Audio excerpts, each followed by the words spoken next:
Footmercato.fr, fournisseur officiel de football. Bonjour à toutes et à tous et bienvenue dans ce nouveau JT Foot Mercato. On démarre avec l'Olympique de Marseille qui est sans dessus-dessous ce mardi. Hier, une réunion a eu lieu entre la direction du club et plusieurs groupes de supporters phocéens. Ces derniers ont demandé le départ de certains membres de la direction, dont le président Pablo Longoria. Les fans olympiens lui reprochant notamment les changements permanents tant au sein de l'effectif de l'OM qu'au poste d'entraîneur sur les dernières saisons. Un climat particulièrement tendu donc, et aujourd'hui c'est une sacrée surprise qui est tombée, puisque d'après l'équipe, Marcelino aurait fait savoir à ses joueurs qu'il allait quitter l'OM. Une annonce faite ce matin au groupe au centre d'entraînement Robert Louis Dreyfus.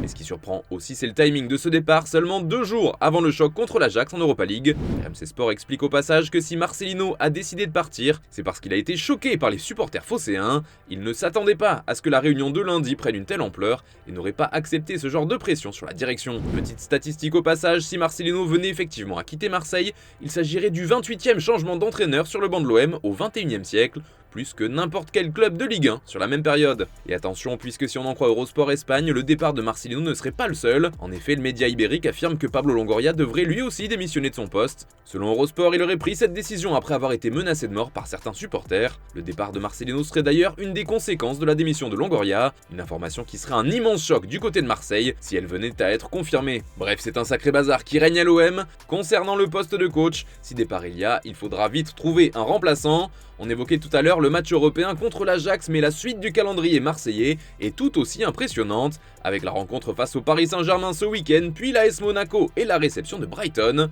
Trouver un remplaçant à Marcelino est donc déjà une urgence, mais qui pourrait lui succéder ? On imagine mal Igor Tudor faire son retour seulement quelques mois après avoir jeté l'éponge.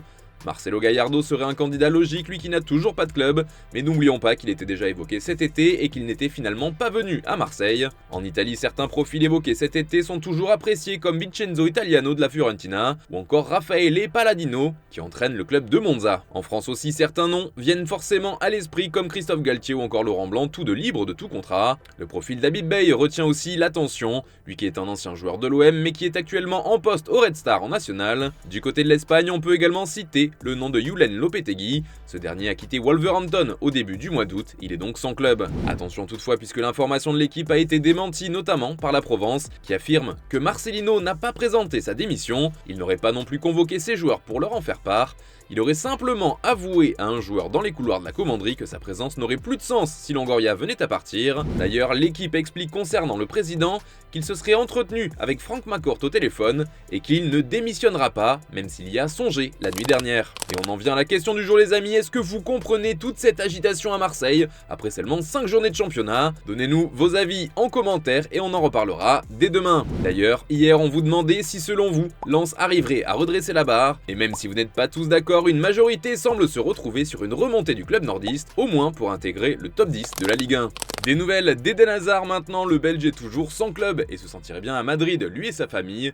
Mais d'après le journal AS, il pourrait retourner au pays. En tout cas, le club belge de l'Union Saint-Gilloise ferait le forcing pour l'enrôler. Une première offre aurait été faite pour l'ancien joueur du Real qui l'aurait refusé, mais toujours selon AS, il pourrait finalement se laisser convaincre.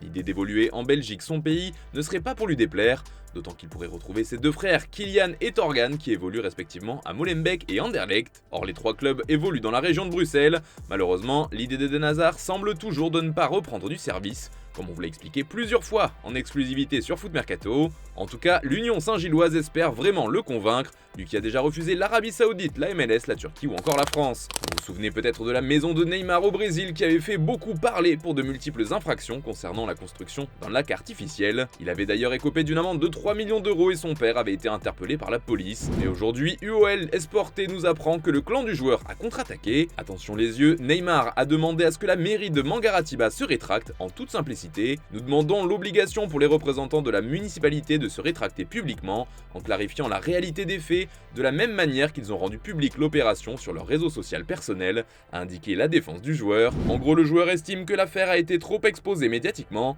Les avocats de Neymar ont également indiqué que le procès avait été intenté de manière légère et sans preuve en raison de sa célébrité. Affaire à suivre.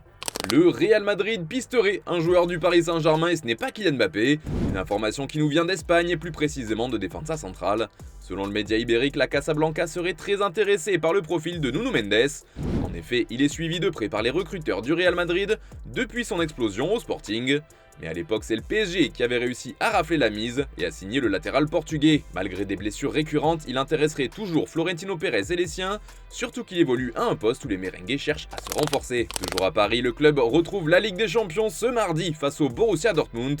Des retrouvailles pour les deux clubs qui s'étaient affrontés en 8e de finale de C1 en mars 2020 et un choc alléchant en perspective. D'ailleurs, le club allemand et son coach Edin Terzic ont été très attentifs lors de la défaite parisienne face à l'OGC Nice ce week-end. En tout cas, c'est ce qu'a affirmé l'entraîneur de Dortmund en conférence de presse d'avant-match.